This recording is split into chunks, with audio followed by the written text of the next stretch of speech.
Hello, troublemakers. Welcome to this week's episode of Resolved Labor Podcast. This week, we are going to be talking about Addie L. Wyatt. Addie L. Wyatt was born March 8th, 1924. Shout out to the Pisces. She was born 50 miles south of Jackson, Mississippi, in a little town called Brookhaven. Today, Brookhaven has a population of right around 11,000 people, 50% of which is Black. But at the turn of the century, Brookhaven was one of the largest and most important cities in southern Mississippi.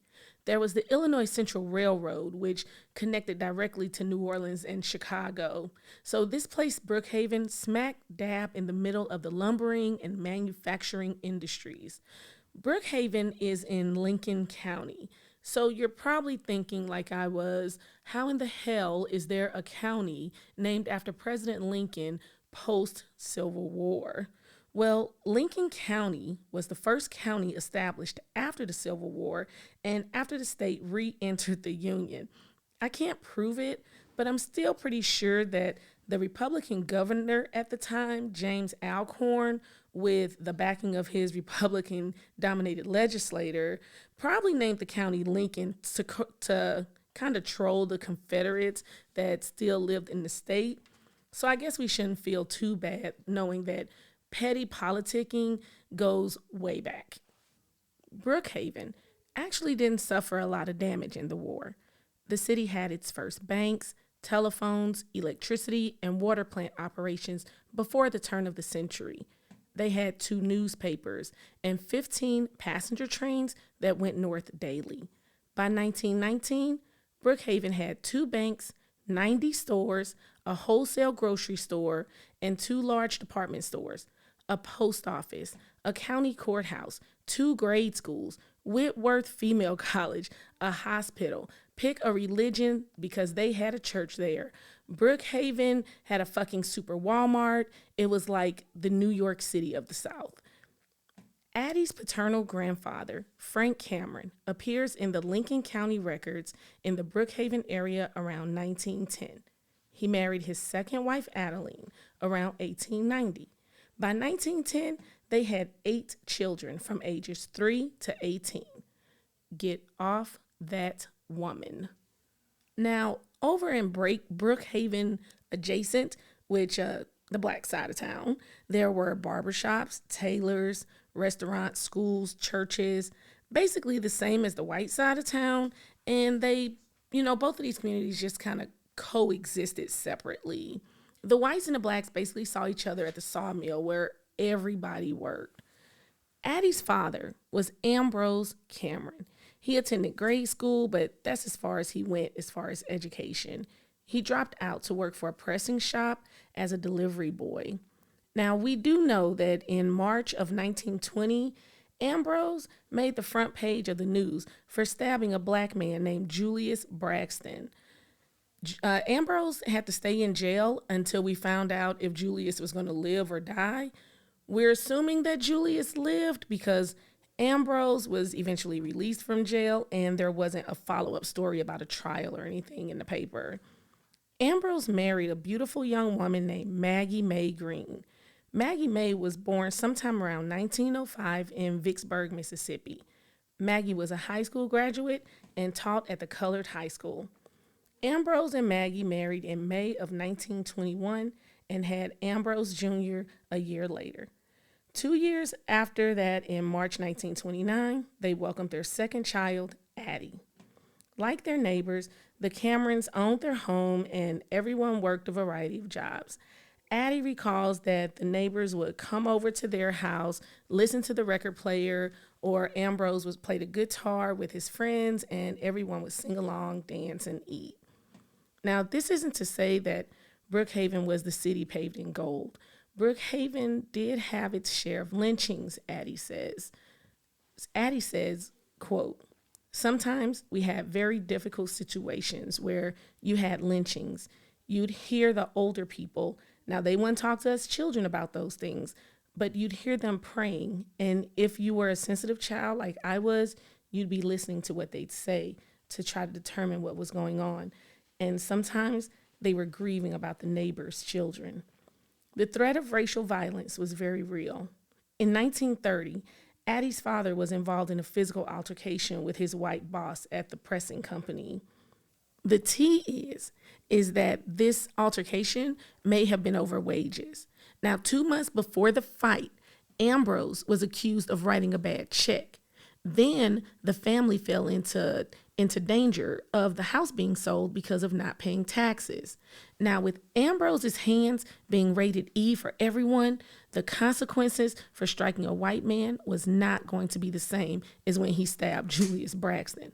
So the same night as the fight, Ambrose packed his stuff and went to Chicago.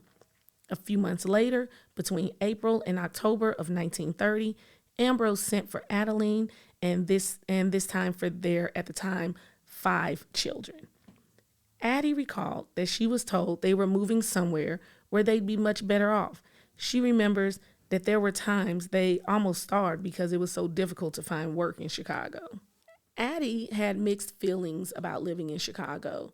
She went from Mississippi, where the family had their own home, grew fresh food, and had a close-knit community, to dealing with hunger pains and living in close-knit quarters with Ambrose's sister, her husband, and a nephew.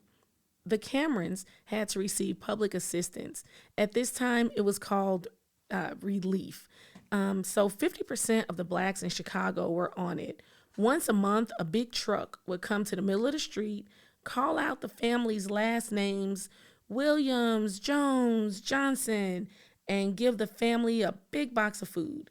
This embarrassed Addie a lot. It's kind of ironic that Addie would be embarrassed because the folks she was embarrassed in front of were the same fucking people that were also getting the food boxes. But I digress. Addie started DuSable High School at the age of 12 in 1936.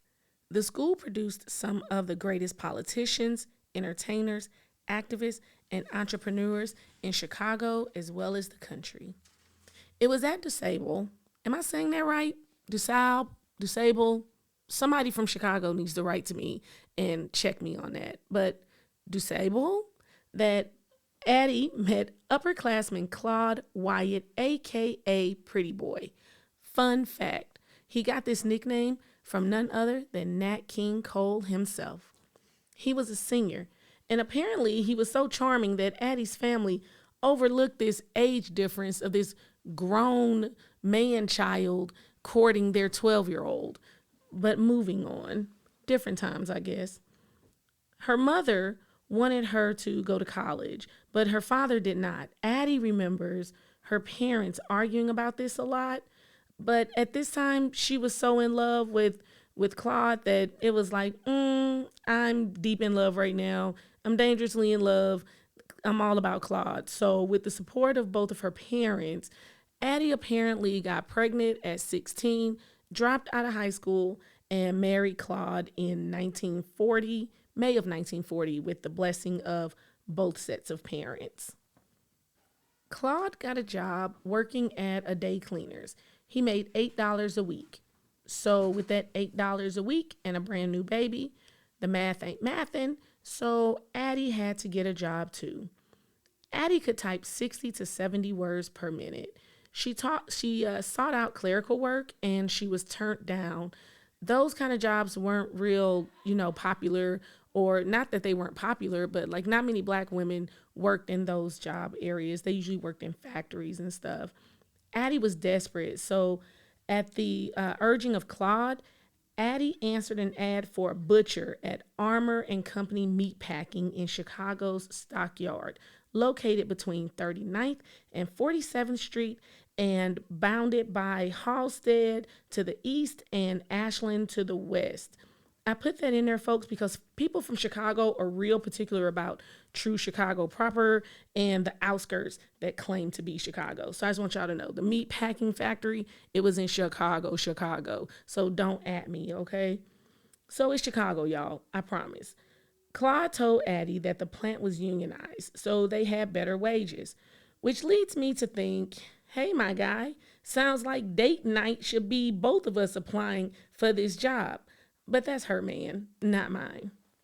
So Addie applied to be a butcher and got hired to do a job she wasn't qualified for. At barely 100 pounds and just over 5 feet tall, Addie could barely haul the carcass, and she didn't know anything about actual butchering. So the supervisor was like, "Little girl, go find something safe to do," and threw her ass on the line with the quickness. She was there to stew, like put stew in the cans. So this was her new job. Before leaving the line, to go and stew the meat. So before leaving, Addie saw a group of white women in line and was like, "What do we have here, squirrel friends?" Turns out they were applying for clerical positions at the plant. So Addie stayed in line to take the typing test. Everyone, including Addie, passed the test and were told to report to work Monday morning. But when Addie got there, she was told to go to the canning line where they canned stew meat with the other black women. Addie's flabber was gasted. She told them, the other black women, she said, "Oh, I got hired to type. I'm just here, for a little time. I'm just here for a good time, not a long time." But they were like, "Girl, you finna can this meat with us. Them white folks ain't finna let you type." The United Packing House Workers Organizing Committee and the United Packing House Workers of America unions loved bragging about their interracial unionism in the plants. But what they said out their mouth was not reflected on what was actually happening on the floor, in the shops, and in the plants. The job classification and plant departments were structured in a way that white men mainly held jobs in the skilled trades and mechanical units. Black men worked the physically demanding jobs such as the killing floor, where the carcasses were sent for butchering. Men on the killing floor suffered from respiratory illness, cuts, bruises. They operated dangerous machinery and worked around knives and cleavers that more than once caused critical injuries and occasional death. Black women were found in the offal and casing room. This is the room where they processed the internal organs of the animal that was still edible, like the liver and heart and stuff like that. Or they worked in the janitorial department or the slicing and canning department. White women worked in the cleaner departments, such as bacon slicing and clerical. At first, Addie was salty about the clerical job and being put on the stew canning line until she learned that canning stew made 62 cents an hour, and that came to about $24 a week, whereas the white women, they made about $19 a week. And this was because the canning department was unionized. So Addie didn't fuss anymore about that clerical job after she did the mental math. And this was her first taste of the union difference. Addie filed her first grievance several months after she started working at Armour and Company. She was promoted to an interracial, all-female department because of her good work record. This department put the cans on the stew. So now instead of putting the meat in the cans, now she's just putting the lids on there. So it was a promotion, and it was still line work, like assembly line work, but it was cleaner and it was a bump in pay. A few weeks into her new job, the foreman pulled her off the line and put a white woman there. He was all just like, "Excuse me, ma'am, there is a white woman that needs to stand here." This effectively bumped Addie down to her former position, which overrode Addie's seniority and lowered her pay. While arguing with the foreman, a union steward witnessed it and went over to mediate. The steward was a female named Van Johnson. Johnson filed a grievance, and a few days later, she and Addie met with management. Addie was impressed how she and Johnson could sit across from these two white men and voice their complaints on equal footing, which is really the role of the steward. Johnson did the lion's share of the talking, but at one point, she opened the floor up to Addie. Addie talked about how being replaced made her feel. She talked about the effects this had on her family. Then she got real revved up and started going ham about other bullshit she saw happening at work. This is when Van started pulling on her shirt and giving her the, all right, you good, girl. We good now. We point taken. The tugging took the wind out of Addie's sails. After the meeting, Van explained to her, listen, whenever you win a grievance, don't keep arguing. In other words, and just remember this, if you're a union steward, troublemakers, know the difference in making an argument and just arguing. Again, Addie saw the power of the union in the moment. About 10 months into working there, Addie discovered she was pregnant with her second child. Because there was a parental leave clause in her union contract, Addie was spared the fate of many working women in these times. In Texas, women that worked for the same company were laid off when they had their babies. But 3 months after giving birth, Addie was back at work in her same position. Good to know that Texas is still out here Texasing. It was the parental leave clause in the union contract that Addie was most appreciative of. Grateful for her wages, promotion, and parental leave, Addie felt the need to start pouring more into the union instead of just receiving. She says, I then had greater amount of appreciation for the union, and I wanted to do something to help build it, but I didn't want to be a leader to the union, and I began to inquire about what I can do to make a difference. So, just to put a pin in that, coming from a union president right now, you know how you guys can help with the union? I'll tell you exactly how you can help with your union.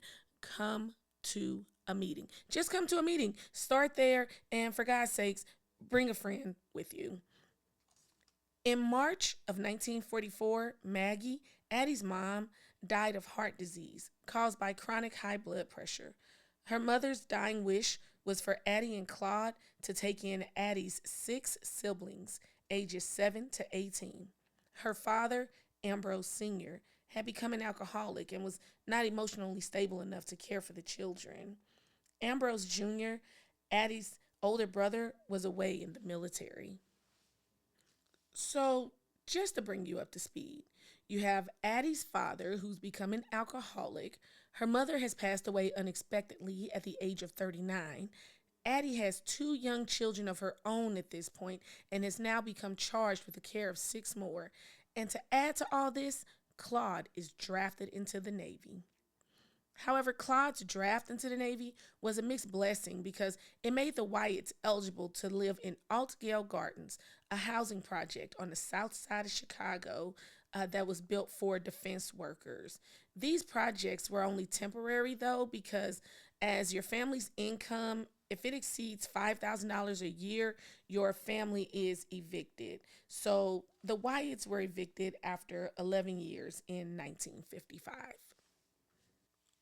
In 1954, Addie was sent as the lone delegate to the UPWA Anti Discrimination and Women's Conference.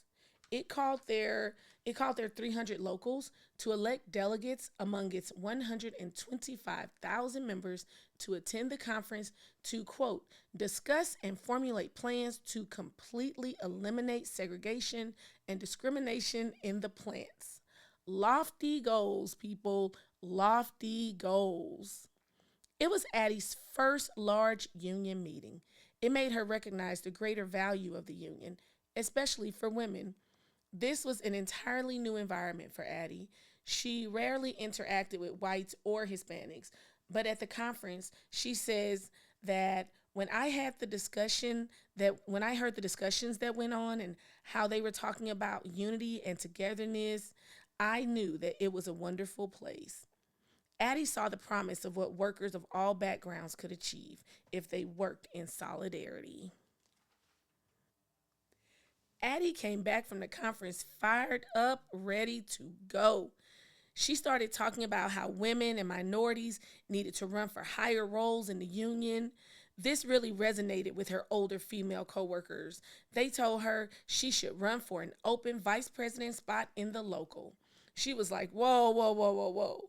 I meant somebody else needs to step up into a higher role. Not me, like you, but not me. But they eventually won her over.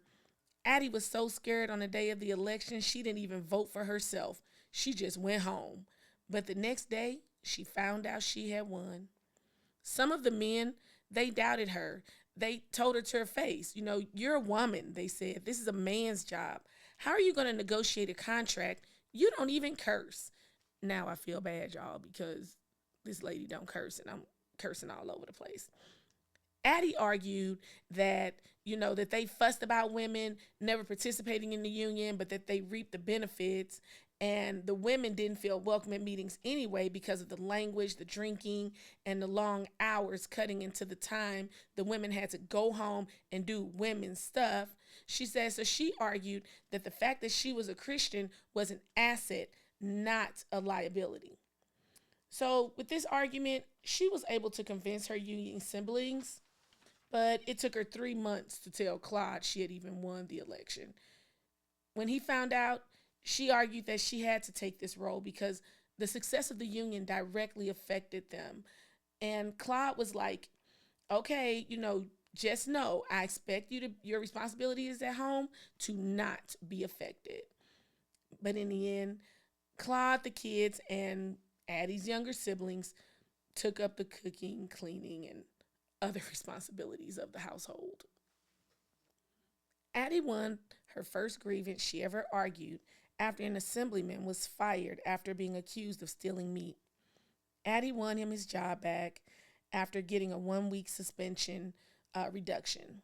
About 6 months into her term, the president of the local resigned for family reasons, thus making Addie the first female president of the local.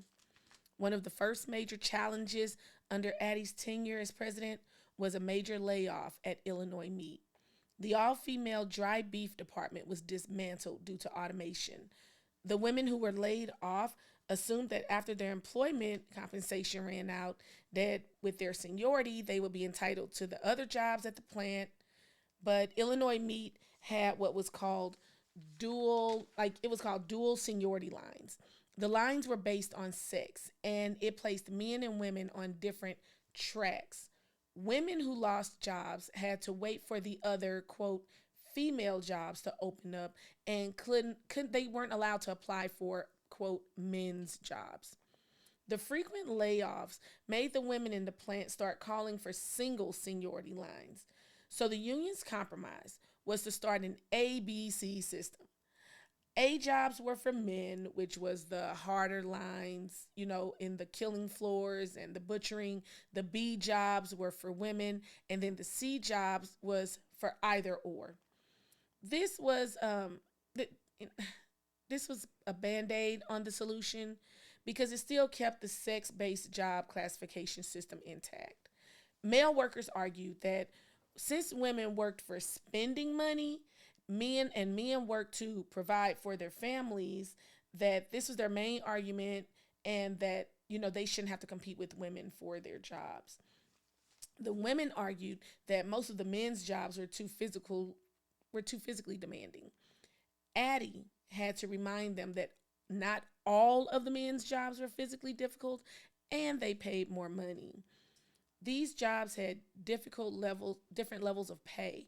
So Addie had to explain to the workers that these protections were only protecting the plant's profit margins. In 1954, Charles Hayes was the newly elected District 1 director. Charles Hayes had been active in the labor movement in his hometown of Cairo, Illinois. He helped organize fellow workers at a hardwood flooring plant under the Carpenters International Union. He eventually was elected president of his local. He was there about 2 years before moving his family to Chicago for better pay. He started working at the plant and was chair of the grievance committee. He had a reputation as an agitator and was fired for his work as a strike leader. He was off for about a year before the National Labor Relations Board won his job back. He eventually became a field rep and then the first Black director of District 1.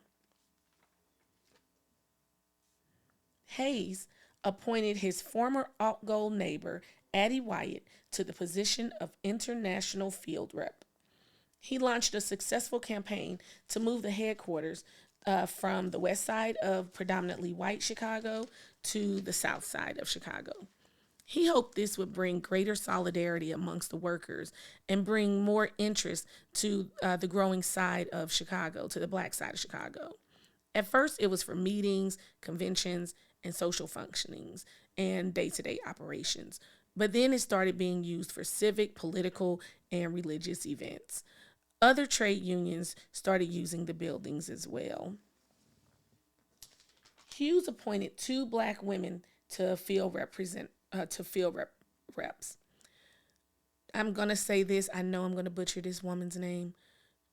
Jorethia Coleman Thrasher and Addie Wyatt. They were the union's first black female international representatives. Jaretha was a recording secretary and a steward. She had a reputation for being tough on grievances and even led an investigation into the company's refusal to hire black women into the pork trim department. After her term as president, Addie became a full-time field rep. She had to go to different locations to negotiate major contracts, handle complex grievances, organize unorganized workers, run district-led educational programs, leadership schools, and conventions, and represent the union in community and political affairs. Addie had a lot of success as an organizer. There is one particular organizing drive, though, that really stands out to her. The Curtis Candy Company was a family owned business located in Ottawa, Illinois, founded in 1916. They made baby Ruths, Butterfingers, and they also packaged other candies, peanuts, popcorn, and sodas. Addie was one of the organizers assigned to unionize about 1,500 workers. She remembers coming in and standing out on the site as early as 4:30 in the morning to pass out leaflets and talk to workers about unionizing and what difference the union could make for them. She made fried chicken and potato salad for them so that they would come over and talk to her. But right before the election, the workers who were most active were fired. Election notices were not posted until the day of the election. If anyone who's unorganized is listening to this podcast right now, just know that, when you put out notification for the union election, it is supposed to be sent out with well enough notice, like with a proper amount of notice so that people can know when the election is. But these guys, they put the election notices up. They didn't post it until the day of the election. And the workers were told that they had half an hour to vote instead of the entire workday that they were entitled to. Some of management staff even came in to vote against unionizing. And at one location, a portion of the plant that housed worker union cards was destroyed in a fire. The union lost the vote by 300 votes. So Curtis Candy Company basically, gave the butterfinger to the union. So Addie says that the Curtis Candy campaign is one that she'd love to forget forever. The plant eventually did unionize, but not with UPWA. Addie encouraged women in every local she was assigned to seek active roles in the union and seek leadership in order to increase their visibility, their power, their voices. Some of them were in fear of losing their jobs. Others didn't want to cause tension with the men. Don't we love the pick me girls? We love the pick me girls. Some were apathetic and didn't want, quote, feminism in the workplace. Addie was branded a troublemaker, but Addie persisted. She talked about the responsibility. She talked about, pressed about taking responsibility and ownership in the union and how it benefit the women and the movement as a whole. As early as 1971, a group of union women who had been involved in the movement since the 40s and 50s began communicating about a coalition of union women who would connect and, women, they would connect and mobilize women from across the country and, voice their problems, voice the problems of working women. In 1973, the Coalition of Labor Union Women organized a series of regional conferences. Addie served as the co-chair for Midwest Conference of Trade Union Women Leaders in Chicago.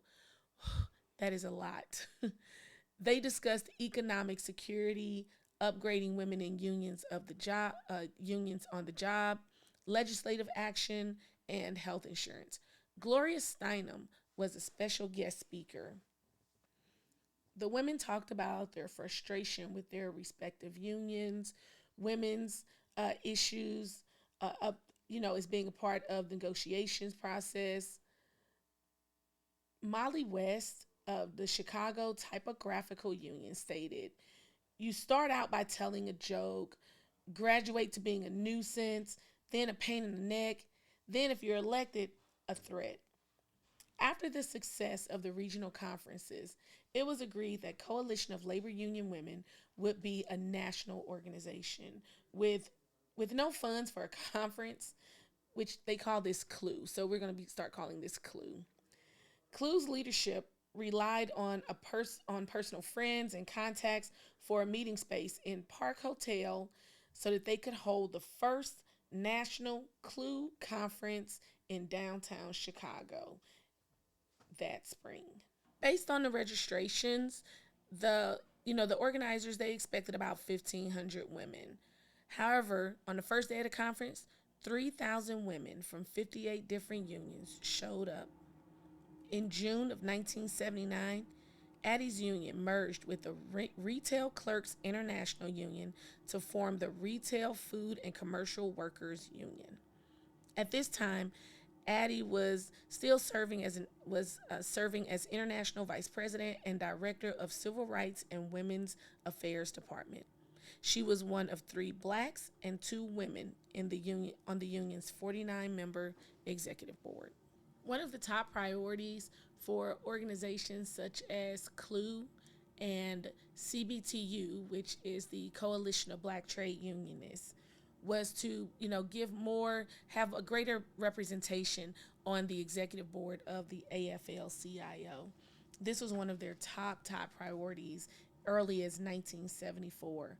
So when 5 vacancies opened up on the council in 1981, the AFL-CIO secretary at the time, Thomas Donahue, he approached a group of people and about 30 to 35 trade unionists, and he said, hey, let's come up with a short list of names of blacks and women that we can put on the AFL-CIO board, that we can kind of show that we're trying to be a little more inclusive. So a lot of names were were tossed around, and on that short list of names, it included Addie Wyatt, Bill Lucy, who at the time was the president of Coalition of Black Trade Unionists and the vice president of AFSCME, and Leon Lynch, the USW vice president, and possibly Charles Hayes. But, in the end, these AFL-CIO, they put forth a black labor and civil rights attorney, a young black woman named Barbara Hutchinson. She was director of women's affairs for the American Federation of Government Employees. She was a lawyer by trade, but she had a relatively short career in the labor movement. Like, nobody even knew this woman. She came out of nowhere. She was basically, she wasn't a member of CLUE. Nobody in CLUE was really familiar with her work, and definitely nobody in the Coalition of Black Trade Unionists. So, of course, this raised suspicions with the principal leaders of these organizations, because they felt like, okay, AFL-CIO, we gave you this list of names, we told you who we trust and who we want, but unions can be, for as much as I love unions, they can be just as political as other organizations. The principal leaders of CLUE and CBTU, they were like, okay, this woman is a plant, she is a bot. How do we know she's not just going to be a yes woman for the AFL-CIO? She didn't have a proven record, and nobody could really vouch for her. But in the end, they ended up appointing Miss Hutchinson, and the loyal black leaders of the movement, they were pissed off. They felt like they hadn't been heard, that they had been discarded, and then word got back to Addie that, she didn't get it because she was too militant and too unpredictable, and therefore not a good fit for the council. So she wrote an open letter to the Times, and in that letter, she writes, Now, I want you, my brothers, to know I never have been anxious to be on the council, especially if I'm not wanted there. I want to be there because I want to help and be effective in building and strengthening our movement. If they don't want me on the council, okay, but I will not tolerate anybody discrediting my life's work. Nobody truthfully can say I've been a discredit to the labor movement in my nearly 40 years of being a part of it. Nobody. I represented in labor circles, political, civil rights, women's, religious, government, worldwide. And I try to do it proudly. Much of what I've learned in the labor movement. At best, I have only a few more years, and I don't plan to go out of it bitter. Though she continued to work within the labor movement and the UFCW, her formal leadership in the labor movement was certainly drawing to an end. 3 years after that convention, in early August of 1984, Wyatt drafted a letter of resignation effective September 30th, 1984. After 43 years in the organized labor movement and 30 years on the staff of her union, Wyatt resigned. She said, I leave loving my union and still seeing it as the most viable vehicle for the improvement of the lives of working class people and their families throughout the world. If I had to do it all over again, some things would perhaps be done differently, but I would still choose the labor movement as the place to make my little career contributions. May God bless and direct you and each leader of your organization as you continue to accomplish some of our highest human goals: good jobs, decent wages, safe and healthy working conditions, justice, freedom, equality, and peace. At the time of her retirement, Addie Wyatt was the most visible and probably the highest ranking African American woman in organized labor. She was 60 years old. Not much is written about Addie as far as what happened with her after her retirement, but we do know from different lectures and programs and shows that she was still very much active in CLUE and in CBTU. She was also heavily involved in Chicago politics, as she was one of the people who helped get Harold Washington elected as the first black mayor of Chicago. Addie Wyatt died at the age of 88 years old. There is so much that I did not put in this podcast because this woman, even 20 years after her retirement, was still championing and helping to organize laborers well up until her death. We owe a great debt to Addie Wyatt, and we stand on her shoulders as she was one of the giants. As I always do in my podcast, I like to give flowers to those that are currently in the labor movement. This week, I'm going to give my flowers to Brittany Adams. Brittany Adams is Vice President of Local 2858 AFSCME in Chicago. She's currently serving her third term. She's a human service casework manager. If you have one of those friends, those people that can do both, like Brittany is that girl that can do both.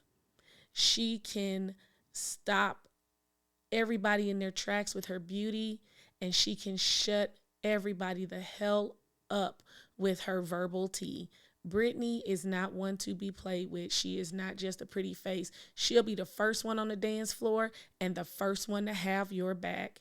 Brittany is the epitome of that girl who will do both. We are so lucky to have her on our side of the labor movement. We love you, Brittany. Thank you so much. Keep killing it, girl. And with that, if you guys have somebody in your local, somebody in the labor movement in your community that you want to give a shout out to, that you want to give them their flowers, don't wait till they're gone. Don't wait till they're retired. Do it now. Send us an email at resolvedlaborpodcast. That's resolvedlaborpod@gmail.com. I will be honored to read one of your letters on a future episode. As always, peace and solidarity. This week's episode of Resolved Labor Podcast is produced by The Create Place Studio. You can find them on all social media platforms at The Create Place STL. We Won is performed by Joe Jinks and written by John O'Connor. This has been Resolved Labor Podcast. As always, peace and solidarity. Everybody come and join in the union. Begin. Stand together to overcome soon.